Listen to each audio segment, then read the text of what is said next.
Welcome, everyone. Good evening, good afternoon, good morning, wherever you are.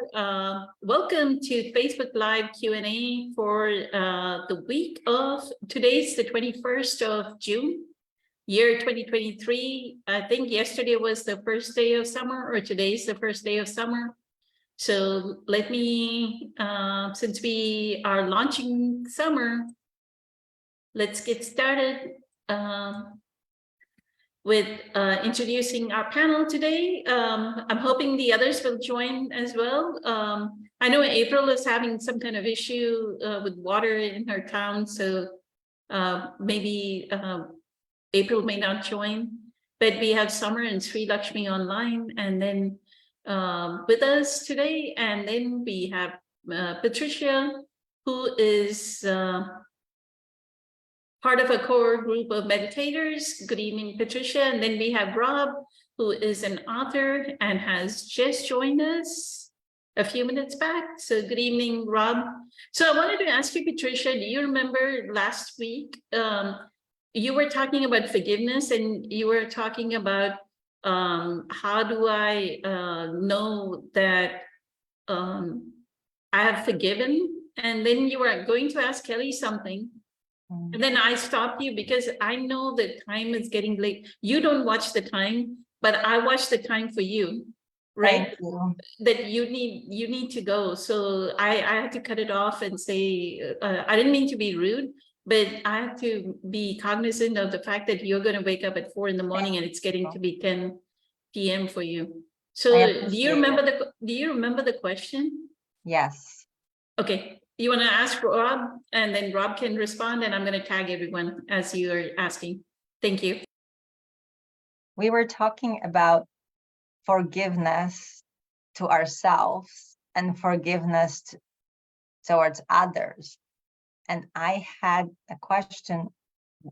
Is there one or the other more important? If I'm forgiving others, isn't it the same that automatically I'm also forgiving myself? Because like Eckhart says, ultimately there is no other. So by the act of opening your heart and forgiving and having compassion to another person, is that enough, or do I still need to forgive myself? Or reversely, if I forgive myself for everything, is there anything else that I need to forgive others? Or this is always separate, or it's really a one act and it doesn't have to be done to every person separately. Does it make sense? I don't know. Yes, that's a great question. It makes me think of a couple of different aspects to that. Yes, so forgiving ourselves is the most important thing that we could ever do, because the world is what we see outside of us is 360-degree mirror image of ourselves. So when we learn to forgive ourselves on the deepest level, we are able to forgive others. Everything starts on the inside. The other point that I wanted to make was that there is a difference between the physical forgiveness and a vibrational forgiveness. And I could do all the lip service in the world and say, I forgive myself for, I'll just make it real and bring in my own life. So I was not the best husband or father, and I forgave myself on the physical realm for those things, but not deeply. And it wasn't until I felt the freedom inside, the heavy load was lifted off my shoulders, the emotional baggage or whatever that comes along with that, did I realize that I truly forgave myself on the deeper level, the vibrational level. And then my daughter, Hannah, we could actually make a connection, and she felt that. She told me that she was able to, it wasn't lip service anymore. When I said, I love you, and I hugged her, I did that from the depths of my being. I stopped and went very peaceful to to that still place. And I made that verbal connection with her, which, by the way, was scary for me to do because I came from a very egoic side. So the two main points are the vibrational forgiveness of the self, and then the forgiveness out to the rest of the world comes secondary. And I do think that, for me anyway, I didn't know how to forgive vibrationally. I didn't know how to truly forgive myself. I could just say it all day long. Yeah, I forgive myself. Yeah, I forgive myself. But I never felt really good on the inside.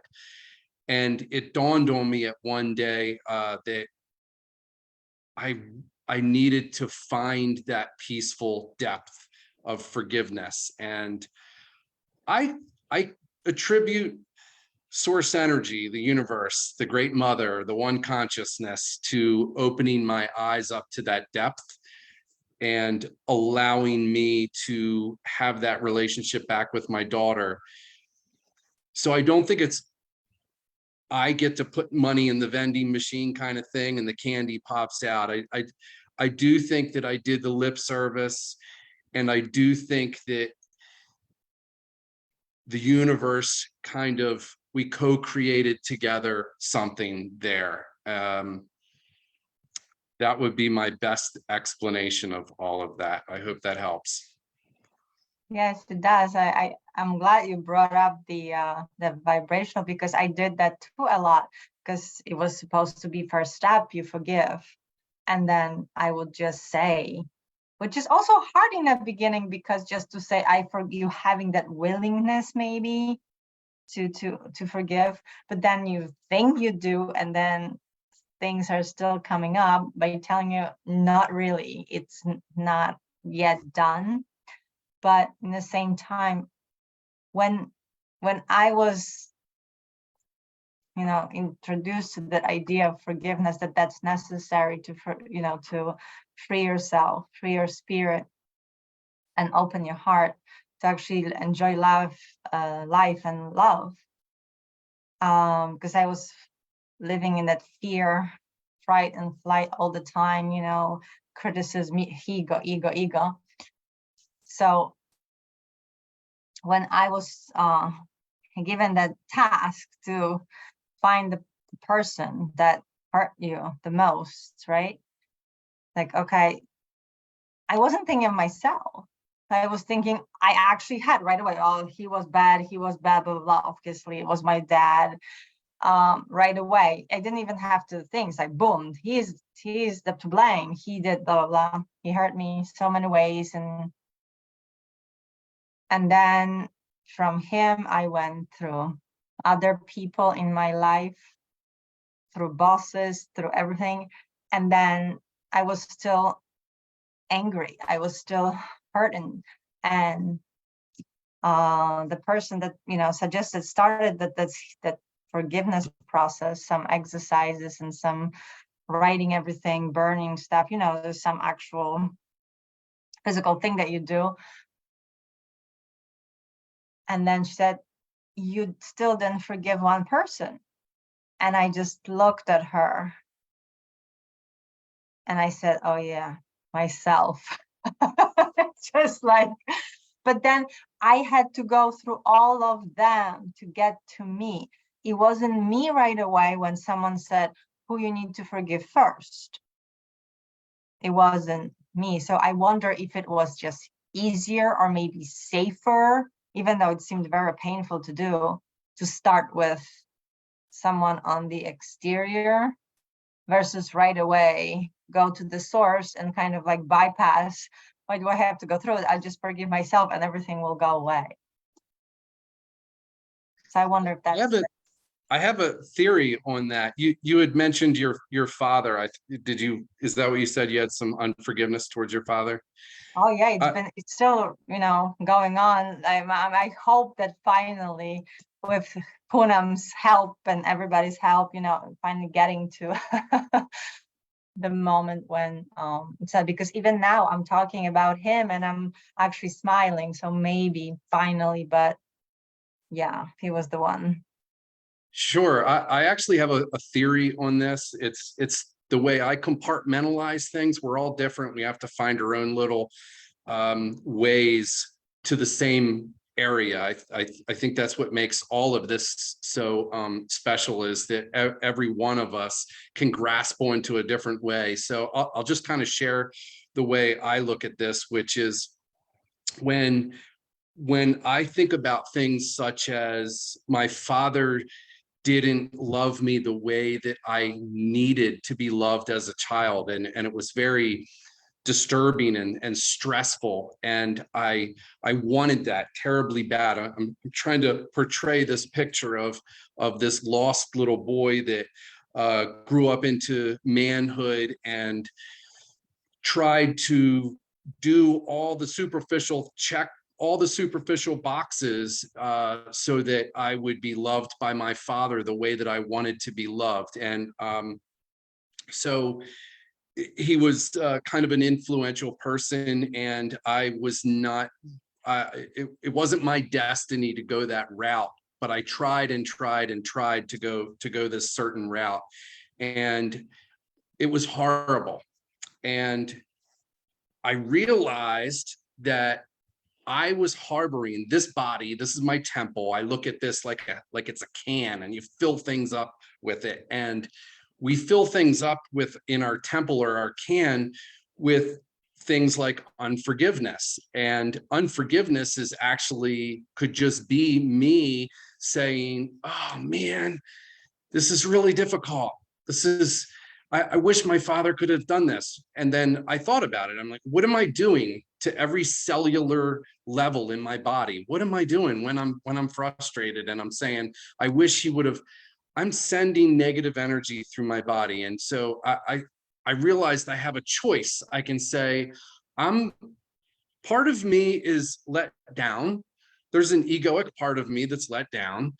But I'm the witness of all this, and I recognize that I was just as unconscious raising my children as my father was with me. And the world goes round, and we all learn our lessons. And at that moment in time, my father loved me the absolute 110th degree that he knew how. 110%. He did the best he absolutely could in that moment, and I give him credit for that. Still doesn't make the pain go away. But I realized I need to draw in that love of peace and God and wonderfulness into my body. And when I do that, now I'm bringing this wonderful energy into here, which allows me to kind of broadcast that energy out towards my father and say, okay, this is my container now. I'm a dad. I have adult children, and I'm going to show my children how I can break these chains of bondage, of emotional pain. And I've done that. And that's kind of the mental organization or compartmentalizing that I've done on my own to bring out peace in my own life and repair relationships with my children, ex-wife, family, and so forth. So in other words, you started with yourself forgiveness, not from others. I I tried others. It wasn't successful. I wanted to say something. Sorry, I didn't mean to interrupt, but the one thing, Rob, is when you say my father, so it's with Patricia too, right? And all of us, what we do is we have this as children, we have this very ideal image of who the father should be, right? Oh, my father should be kind, he should be compassionate, he should be loving, or mother, replace it with anybody, father, mother, brother, sister, siblings, right? They should be kind, they should be compassionate. But that's not who the father is, right, in the moment. But what we do is, so now, as Eckhart says, right, there's an expectation, there's reality, and there's an expectation. The expectation is an image of an ideal father as a 4-year-old child, as a 5-year-old child, you're comparing your father with an imaginary father. You're not seeing, you're not giving presents, or what we are not taught as children is to give presents to the father that is there. But We're wait, sitting really every, children have expectations? I thought we, being so young, we just take it as it is. Like if he is no, yelling but at me and did telling we- me I'm stupid, that must be true because that's the reality. but don't you have a comparison that, I mean, go back, and this is a very, this is the Byron Katie way, right? Get into a very meditative state and go back to you when you were 4. And see that, oh, I had, because I've done it with myself, that, oh, I have this image of a mother that should be very kind and compassionate. And here is my mother yelling and screaming and terrorizing me, right? I just know I didn't like it. I didn't know that he can be different because he was never different. But the reason why we say you didn't like it is we are comparing it with that father that should have not been screaming or shouting or terrorizing me. Maybe I just thought it was just the energy. It was very, you know, he was violent. So that nobody likes violence. Why would I doesn't- love violence? It doesn't matter. So you see that what we are doing is there's the father as they are, or the mother as they are, and we have an image, we're comparing them with an image of somebody else.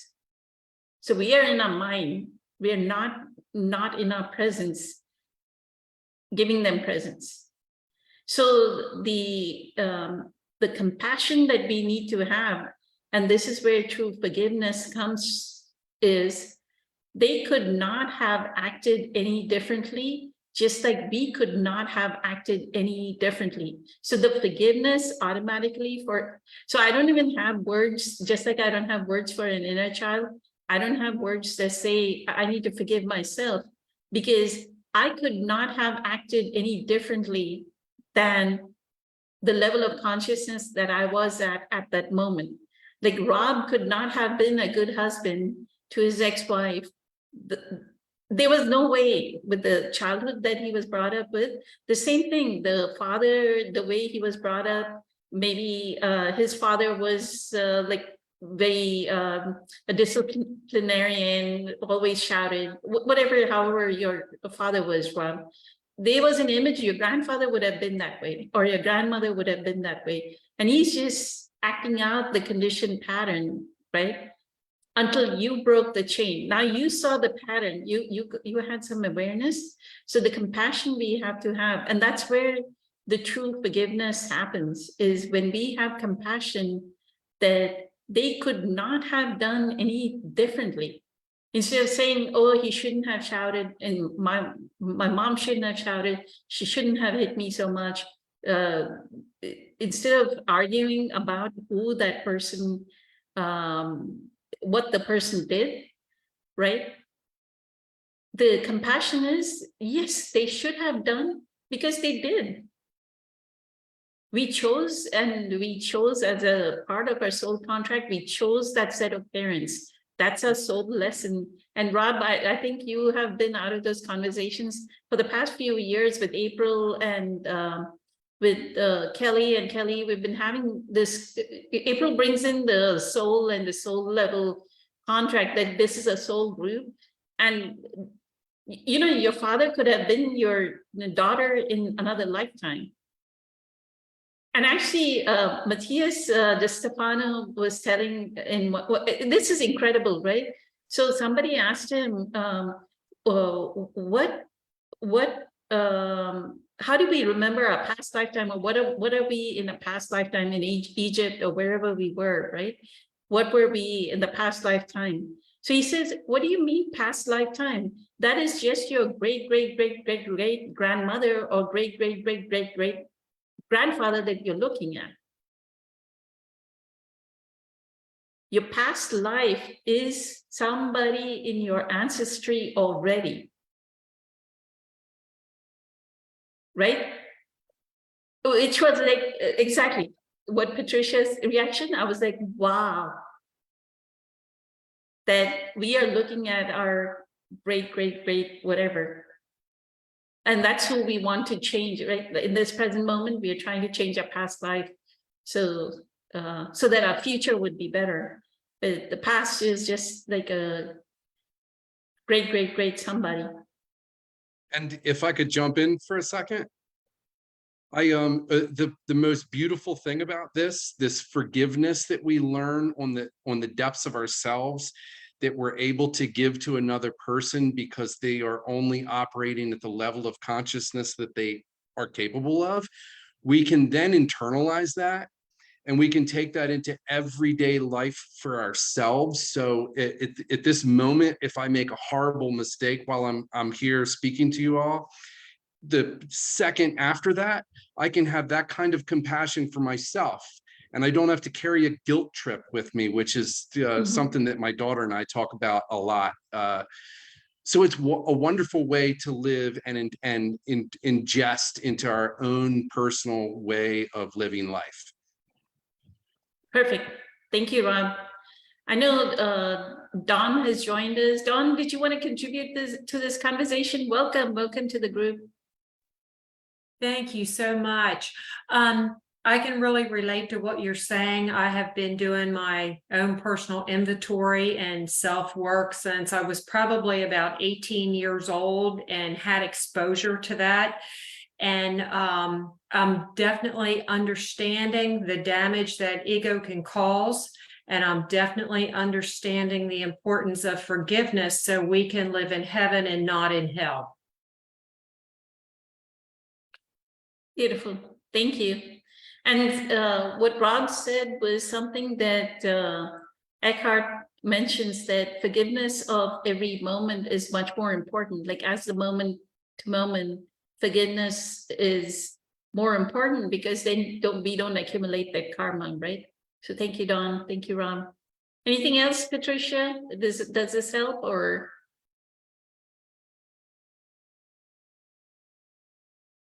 So this is when sometimes I get confused on just the terminology level and a concept level, on mind level, because on one hand, a lot of spiritual teachers talks about forgiveness. Even Marianne Williamson in one of her talks said that every lesson in life is really a lesson in forgiveness.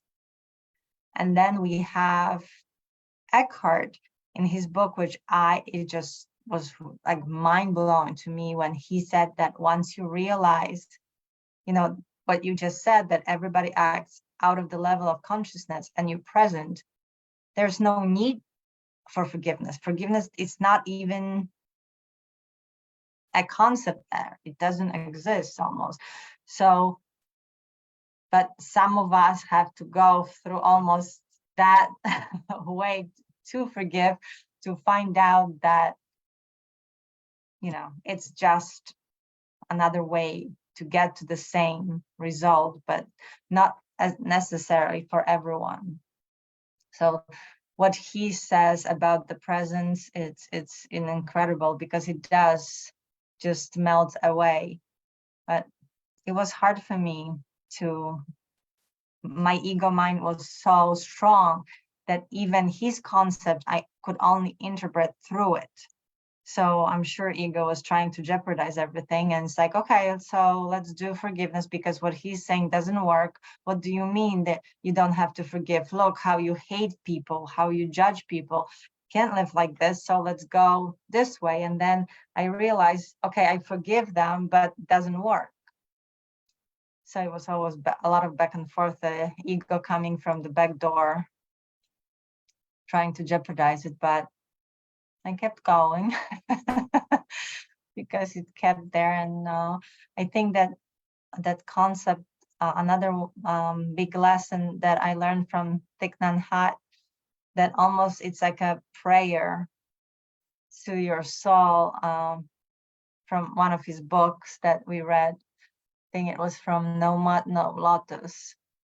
One of the mantras just saying, may I live fresh, solid, and free.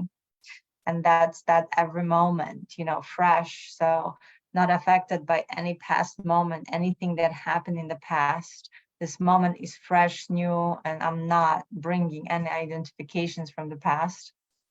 Solid, aligned with your true essence all the time, and free for to do anything, possibilities, right? Not from the chains of ego or programming. So fresh, solid, and free. And what has really come to my consciousness right now is that I say, oh, I want peace, and peace and love is what is more important to me than anything. And I say I have the willingness to obtain that, but I think it's because of our human beingness. Sometimes, I will take 10 steps backwards, and it's like, well, you just created a situation. I say to myself, I'm willing, but then I'll realize evidently I'm not willing, or I wouldn't have created a situation. I would have changed my perception. I would have realized it was an illusion, and I would have handled a situation totally different. So I'm really working on that mindfulness of when a situation happens and I'm feeling a reaction is about to occur. I'm saying stop in the name of love and just take a deep breath before I react, because if I change my perception, I can change my reaction. And if love is my purpose and I say I'm willing, then I need to do that. And it's hard. It's a hard practice, but anyway, I just forgive myself, and I may have to, apologize to whomever, and then hopefully I'll learn from that. So I keep telling myself every day, you are willing, you are willing, you are willing. And I think the more I bring that to my consciousness to keep the peace and to spread the love, if that's what I say that is my purpose here, then I have to continue to stop that reaction and change my perception, and not to cause a situation that's unpleasant. Thank you, Dawn. Mindfulness. I think The one, when this is also when you actually find yourself, like Eckhart in the book said, sometimes you're resisting the resistance, right? It's like you're going to, I want to be peaceful. I don't want this situation, right? But the situation what is, right?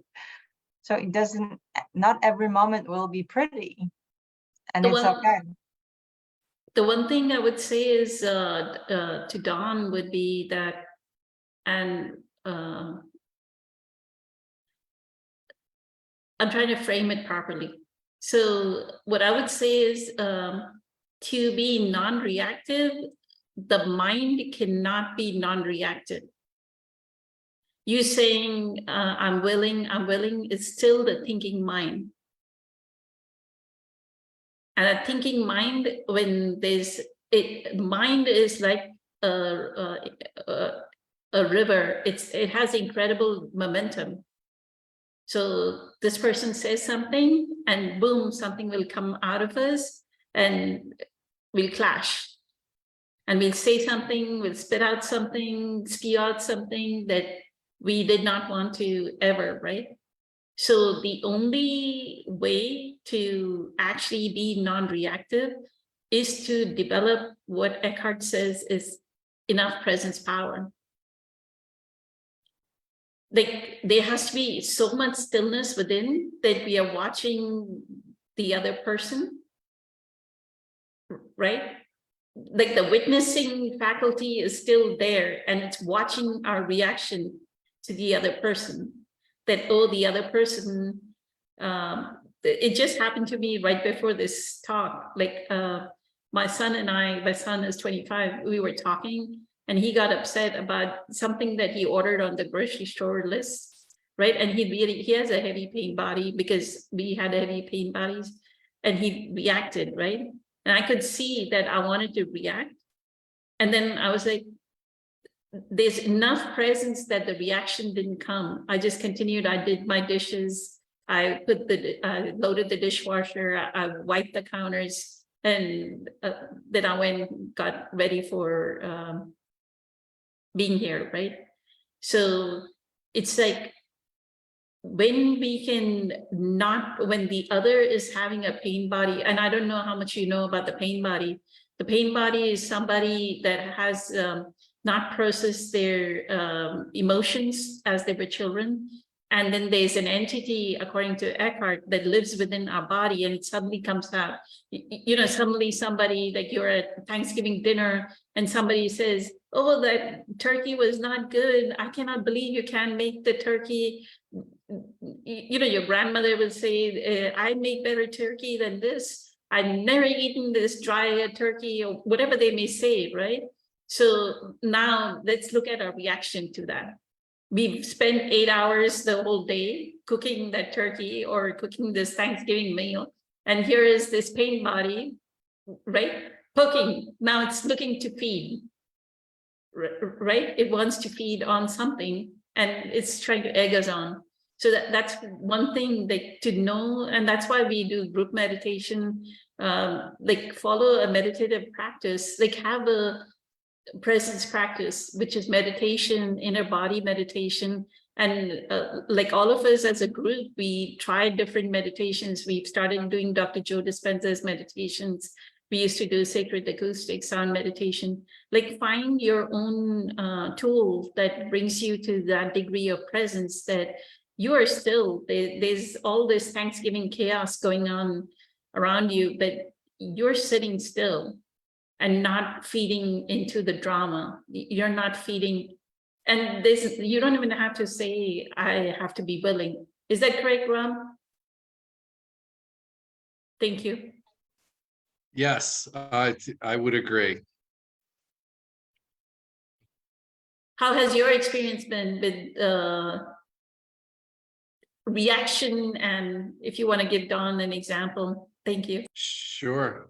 Yeah, I have a interesting outlook on this. I definitely have experience in the pain body. One example would be one of the reasons I joined this group, amongst many, was because I have a fear of public speaking.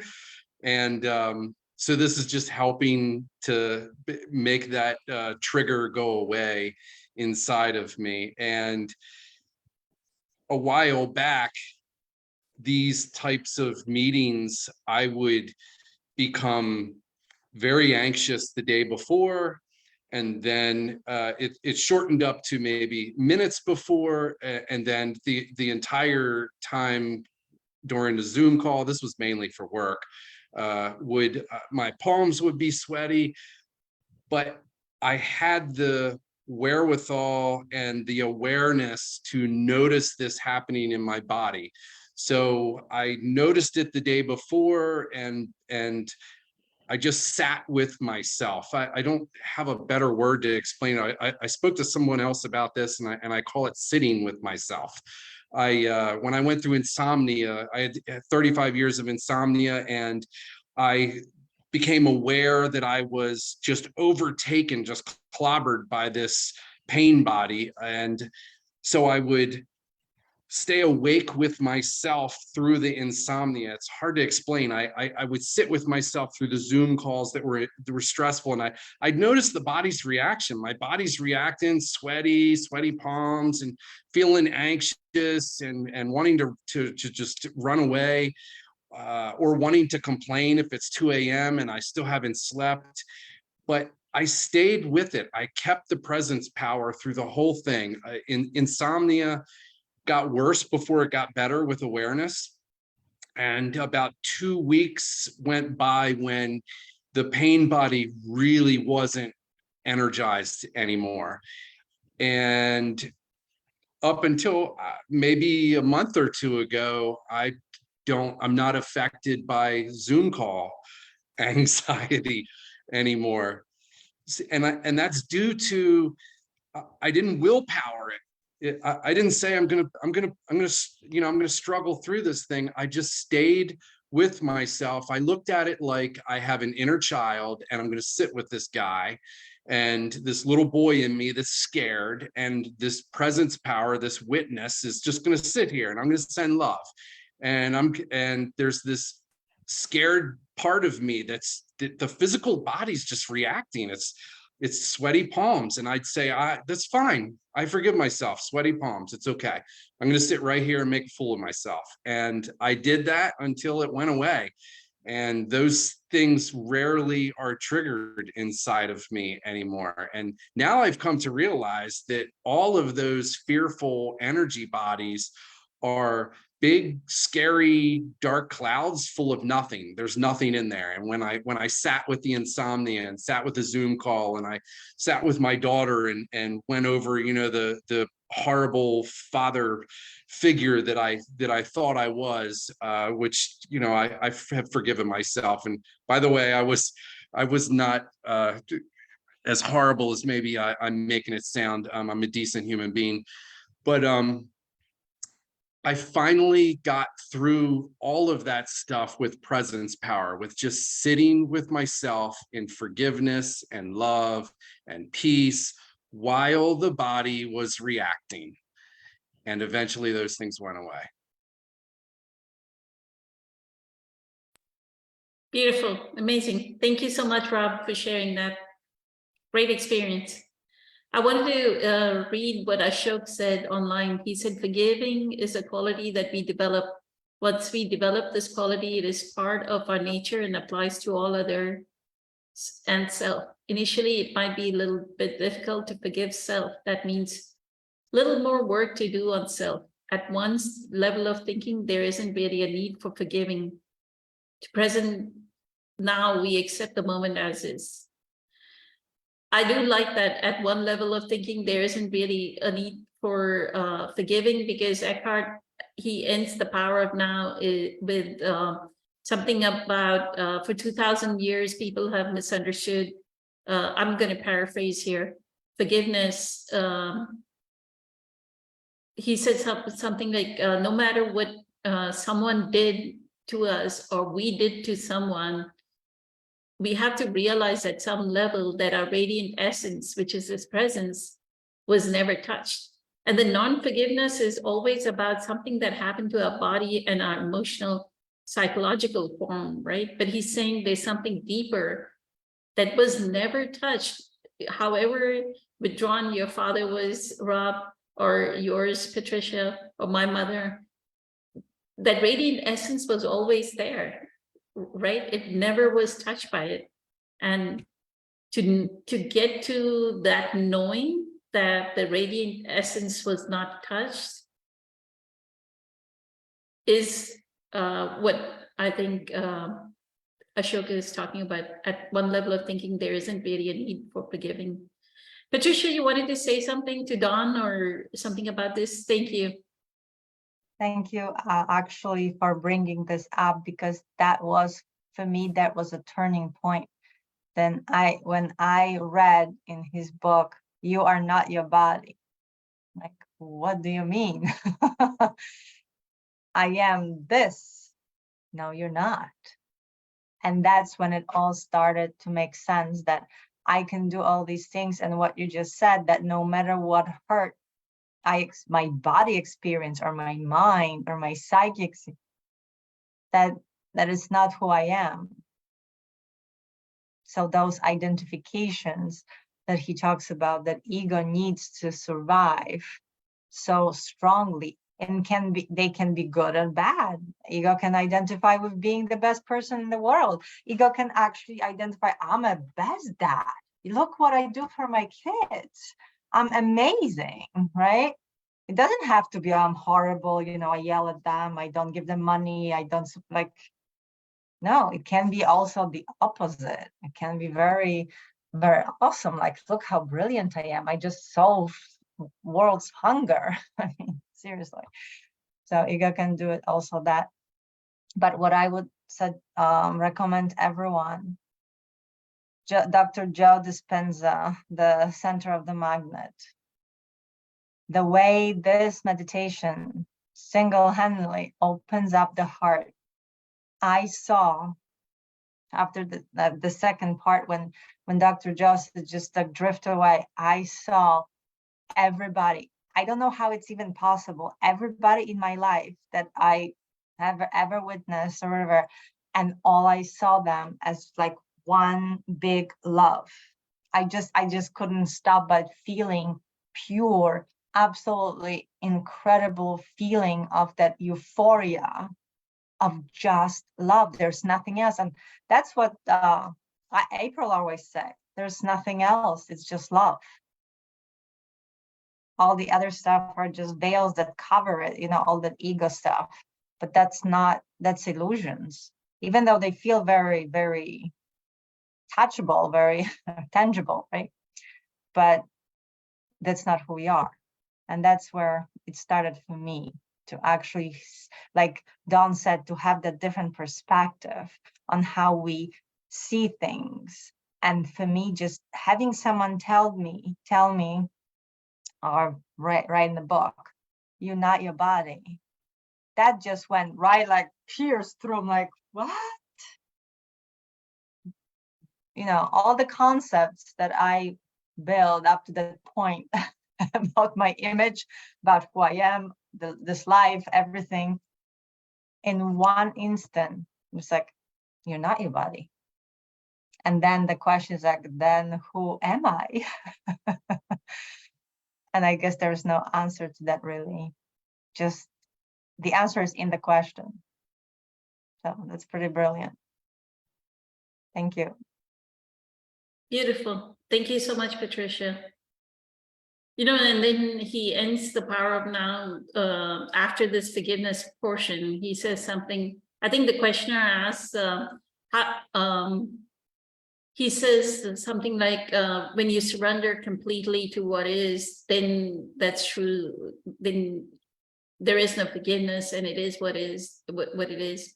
I'm paraphrasing again. And then that person says, so how will I know when I have surrendered? And he ends it with, when you no longer have that question. I was like, tears rolled down my eyes. That you get to that level of surrender, that level of presence, that you already know that you've surrendered, that you're always in a surrendered state. No matter, like when my son was having whatever his pain, but I was already surrendered. Like there was nothing. It just becomes an experience, not a concept. Yeah, you actually it becomes actually an experience. The surrendered state is it. Yes, thank you. And then I heard Dawn talk about illusion, that it's not an illusion. I wanted to ask you all, what do you all mean by when you say I'll ask Dawn. Dawn, what did you mean by it's not an illusion? Well, I'm a Course in Miracles student. And so that is coming from that teaching. And what does it mean? What does it mean when you look into your level of soul? What does it mean that this is not an illusion? Whatever is not an illusion, that this is not an illusion? Well, in A Course in Miracles, the teachings there is that the lifetime has already played out, and basically we're watching the play all over again of our lifetime. So so to explain it, when we were with Spirit and ego decided to break away and go on its own because it no longer needed Spirit, as fast as that rolled out, that scenario rolled right back. But we do not realize that we're not realizing that we have already joined Spirit back as one. We think we are still in a separated situation. So what is occurring in our life, A Course in Miracles, and that's Jesus's teachings, is that we are living an illusion to what we see. And and how things affect us. And it just really, we're never upset for the reason that we are. That is another teaching with A Course in Miracles. So with the illusion, as long as we believe in the oneness and not the separation, that's where you're going to find your peace. So A Course in Miracles focuses a lot on the damage that ego does to us, because ego doesn't want us happy. It doesn't want us content. It wants to keep us separated from spirit and not see us all as one. If that, Awesome. it's very hard to explain. Thank you. And Thank you, Dawn. I've been studying that since 2019, and I still have a lot to learn. So what I have done throughout my life is I kind of refer to it as my toolbox. So I love having different experiences with different groups, with different teachers, etc.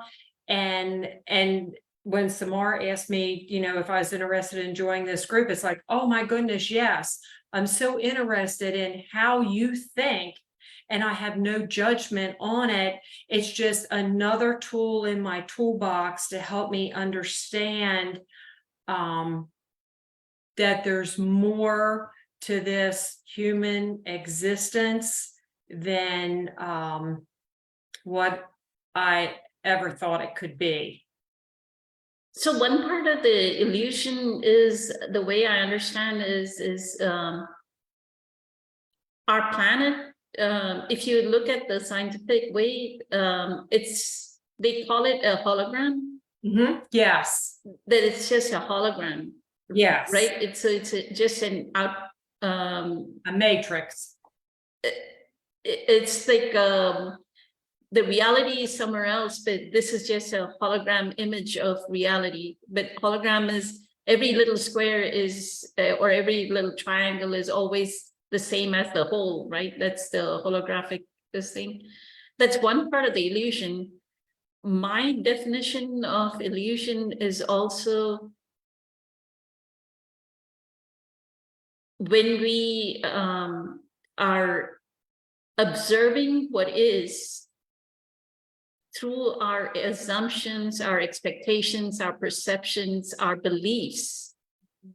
So oneness is not a belief, it's an inner knowing. It's an experience. Right? When you say, when you believe in oneness, it's not a belief. It's a knowing. It's a connection to source. Right. So it's not a belief. But when we look at reality through our beliefs, our expectations, like I'll take my son again. He's being upset, right? So what is the illusion? The illusion that can arise there is, oh, he doesn't love me anymore. He's being rude to me because he's acting out in front of me. That's how the egoic mind, like my old self would have run that way. If it was my ex-husband, it would have run that way. Oh, he doesn't love me anymore. He's shouting at me. He's listening at me, right? Like blah, blah, blah, like it goes on, like the track goes on, right? We've been doing that for thousands of years. So that is the illusion. What is this person is having a ping body attack. And that's it. Right. We need to just absorb it and let it be, and then it'll be fine. The next moment that person will be fine. So Rob, you want to, Rob and Patricia, so I'd start off with Rob.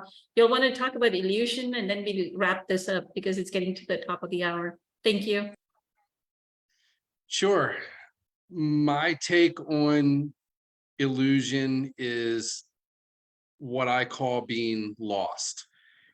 If I'm fearful, hurt, angry, these are all normal emotions, by the way. It's when the emotions take us over and we're not able to witness them anymore. We're just consumed by them and we act. That's when we're lost. That's when we're caught in the illusion,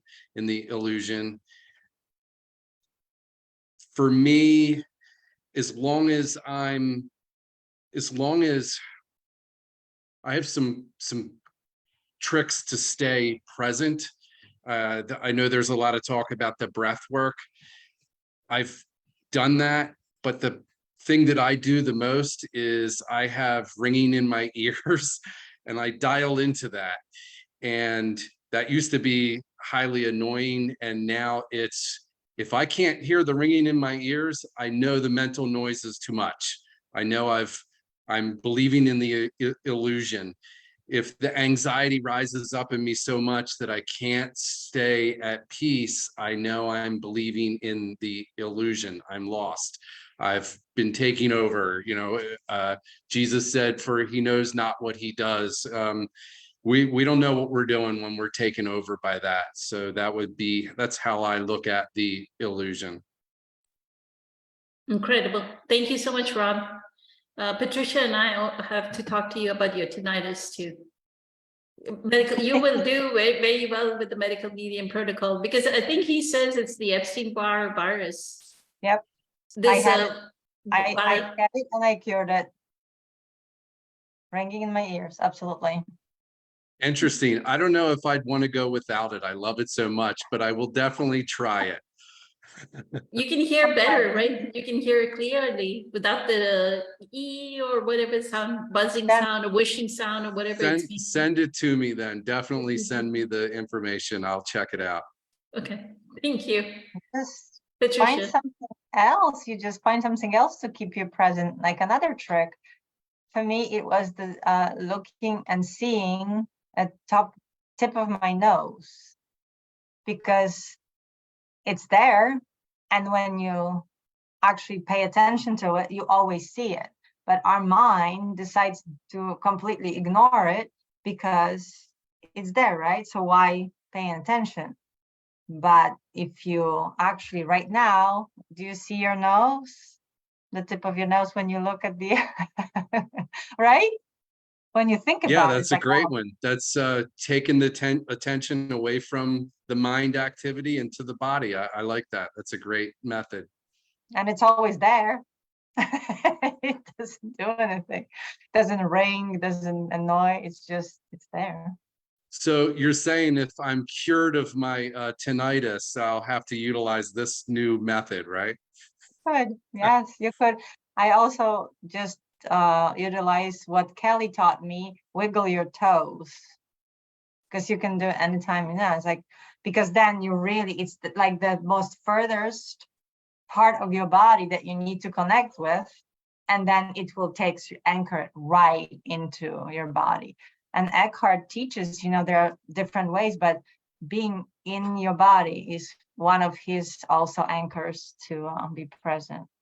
I think you're bringing up a really good point, which is the fact that we all have these unique ways to get ourselves into the present moment and get away from that habitual conditioned thinking that goes on and on.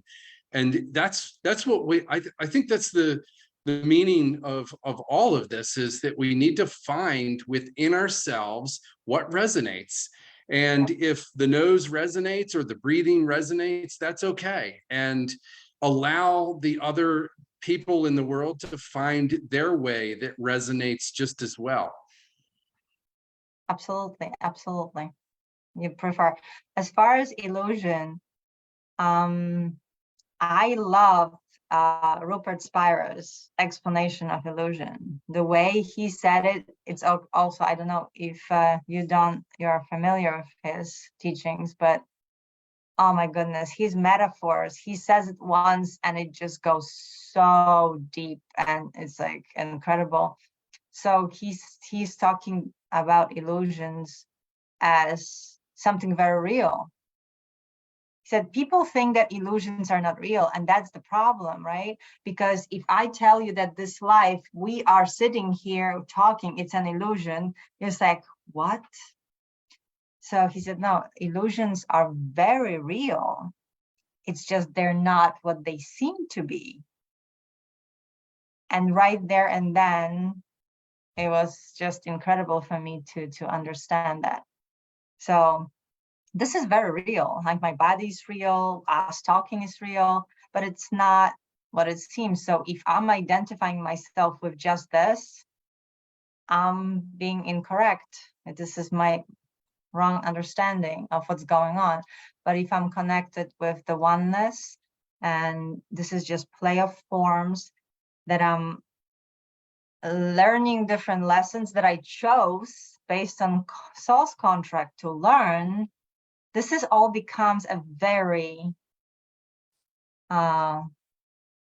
playful and really interesting experience to deal with karma. And it's like, okay, I chose this set of rules, this set of lessons to learn through this lifetime. This is the exact body I chose. This is the exact physical world that I chose, and I co-created it.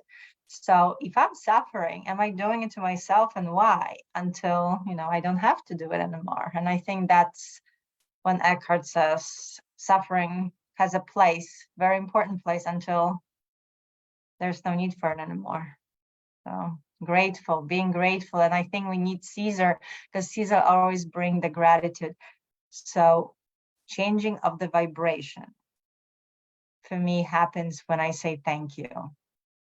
Just like, I don't even have to say for anything, just thank you. And I really start to realize, oh my gosh, I am so thankful and blessed for every single thing and no thing. And just all of a sudden the abundance of everything happens and brings me up, and I'm not suffering anymore. I always start to suffer if I'm on that higher vibration level. But yeah, illusions, that's how I like to think about it, and how I feel. That was very true when Robert Spire was just saying, illusions are very real. They're just not what we think they are. That's all. You brought up an interesting point about gratefulness, and I've expressed this to both of my adult children, and it never really clicked until later in life, which is when Jesus, he had 5 loaves and 2 fish, or vice versa, and he was going to feed the 5,000. And the whole point behind this is to say thank you for what you have. So there were times in my life when the bills were piling up, and it didn't seem like I had enough. And it clicked that when I'm aligning with I didn't have enough, I'm not grateful.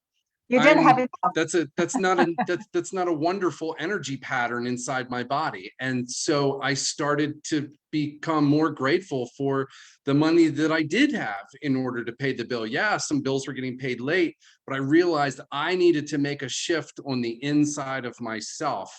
And I've started doing that in every area of my life, and my life has changed dramatically ever since I made that little shift. And I have to say that is terribly difficult. It was terribly difficult for me to do years ago, or to even understand. And I think it's hard for people when you're suffering and the bills are piling up, or, I had a spinal injury that I healed myself. The second spinal injury was metaphysical. I read Joe Dispenza's book and Deepak Chopra's things, and I realized that I needed to take this gratitude. The first half of my life, I was filled with all of this energy that said, give me, give me, give me. I don't have enough. I don't have enough. And when I changed my thinking, my bank account changed, my spine healed, my relationship with my children changed. My relationship with myself changed. And so you brought up a great point. When you said, thank you, you feel so much better. It's true. It's the portal to wonderful bliss, mental peace, and heaven.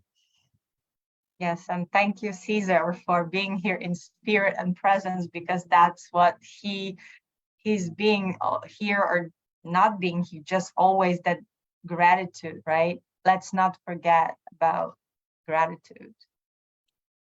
Eckhart says outflow determines inflow.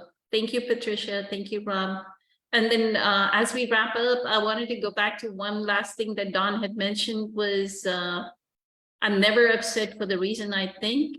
And that is a pointer, Don, to the fact that Eckhart has an example. He says, if you have been abandoned as a child, right?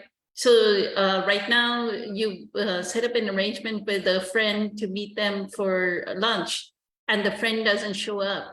And now you're getting upset at the friend. You're not getting upset at the friend because the friend didn't show up. You're getting upset because you were abandoned as a child. And abandonment is an issue with you. So I'm never upset for the reason I think. That's the lesson in the Course in Miracles. Because we have to work on that first wound of the first abandonment. And then no matter if somebody, as Byron Katie says, right? I'm gonna go arrange this lunch, and this person I know always shows up late. Now let's see, am I gonna have one meal or 2 meals? Right? That's such a beauty. See, Patricia, look at her attitude, that she would sit down in a restaurant and eat by herself. Let it be a 1 meal. And sure enough, that person showed up late. And so she says in the book, I think it's Loving What Is or 1,000 Names for Joy. She says, oh, now the 1 meal turned into 2 meals. And her friend showed up. But then she started to let them know that she won't have lunch with them because they don't ever show up on time. Right. Right, so we're creating more problems by our reaction instead of just, okay, what is? I'm here, I'm hungry, let's just eat. And I'll have a good meal, either with or without the friend showing, right? Exactly. Instead of sitting there and fuming, why is this person not showing up? And I can't believe they never show up, but that for 30 years they haven't shown up. And again, for the 31st year, I'm asking them to come and they haven't shown up. So, yeah. It goes right back to gratitude. Being grateful for any situation that we're presently in. Mm-hmm. Good Even or if for the person not showing and actually it's like, oh, I'm actually getting irritable. What does that, right? Thank you for not coming on time because It's showing me my inner irritation that I need to work on. right. Okay, it's getting to the top of the hour, and Patricia, you need to go to bed. So we will meet again next week. So incredibly amazing session. I am so grateful, eternally grateful to all of you for being here. As Nadia says, thank you for choosing your divinity over your humanity and making the time. I know Sri Lakshmi and Summer have been with us, and Christina. So grateful. Many blessings, much love. Have a wonderful evening. Thank you. Bye. you. Good to see you, Dawn. Thank you, Sri Lakshmi. Bye. Join again.